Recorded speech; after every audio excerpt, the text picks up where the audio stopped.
آیت کے پہلے حصے میں والدہ کی 3 مشقتوں کا تذکرہ کیا گیا اور والدین سے بھلائی کا حکم دیا گیا، اور اسی بات کو رسول اللہ صلی اللہ علیہ وسلم نے بھی بیان فرمایا جب آپ سے پوچھا گیا کہ سب سے زیادہ میرے اوپر حق کس کا ہے مخلوق میں، فرمایا اموں کا، تیری ماں کا۔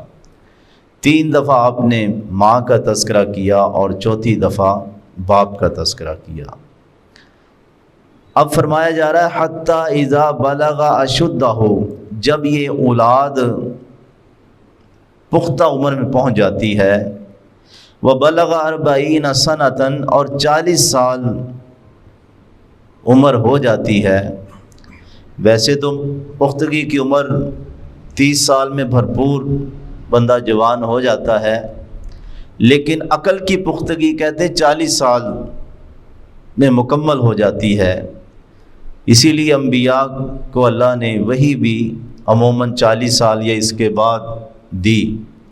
عیسیٰ علیہ السلام کا معاملہ استثنائی ہے، جس طرح ان کی پیدائش استثنائی ہے، ماں کی گود میں بولنا، اسی طرح اللہ نے ان کو 30 سال میں نبوت دی، 33 سال میں وہ اوپر آسمانوں پہ اٹھا لیے گئے۔ تو فرمایا 40 سال کا ہو جاتا ہے یہ بندہ، اب اسے اللہ کی نعمتیں اور والدین کے احساس خصوصی طور پہ نظر آنا شروع ہو جاتے ہیں۔ دعائیں کرتا ہے، قال رب اوزعنی، کیسی نیک اولاد ہے جو دعا مانگتی ہے، میرے رب اوزعنی، مجھے توفیق دے، ان اشکر نعمتک، میں تیری نعمتوں کا شکریہ ادا کر سکوں، التی انعمت علیہ، جو تو نے مجھ پہ کی، وعلی والدیہ، اور میرے والدین پہ کی۔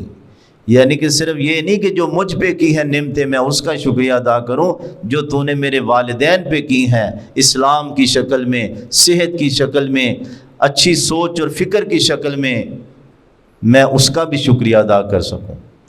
توفیق تیری توفیق کے بغیر میں کچھ نہیں کر سکتا۔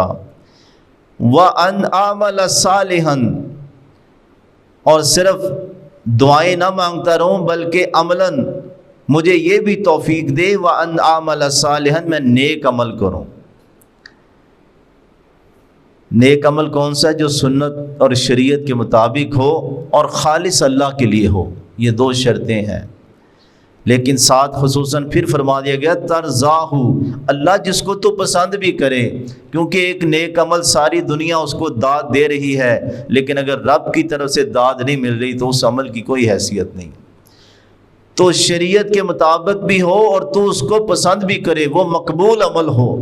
بعض اوقات بندہ شریعت کے مطابق عمل کر رہا ہوتا ہے، اللہ کی رضا کے لیے کرتا ہے، لیکن بعد میں دکھاوا، ریاکاری کی کوئی ایسی باتیں کر دیتا ہے کہ وہ سارا عمل ضائع ہو جاتا ہے۔ وَأَصْلِحْ، اور اصلاح کر دے، لی، میرے لیے، میری خاطر، فی ذریتی، اللہ میری اولاد میں بھی اصلاح کر دے، وہ بھی دین پہ چلیں، ان کا بھی عقیدہ عمل صحیح ہو، وہ بھی تیرے فرما بردار ہوں۔ کہتے ہیں اولاد کے حق میں یہ اکثیر ہے، یہ دعا بہت ہی پیاری ہے، کیونکہ اللہ نے سکھائی ہے، قرآن مجید کے اندر ہے۔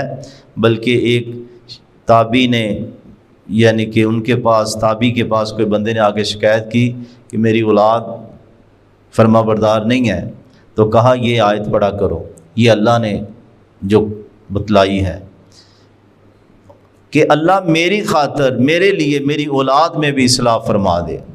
اور فی کا معنی کہ اولاد نہیں بلکہ آگے اس کی نسل میں بھی اصلاح کر دے۔ انی تبت الیک، پروردگار میں تیری طرف توبہ کرتا ہوں۔ 40 سال کی عمر میں تو بندے کو سیدھا ہو جانا چاہیے، میں تیری طرف توبہ کرتا ہوں، وَإِنِّي مِنَ الْمُسْلِمِينَ، اللہ میں فرما برداروں میں سے ہوں۔ اللہ سمجھ عمل کی توفیق عطا فرمائے۔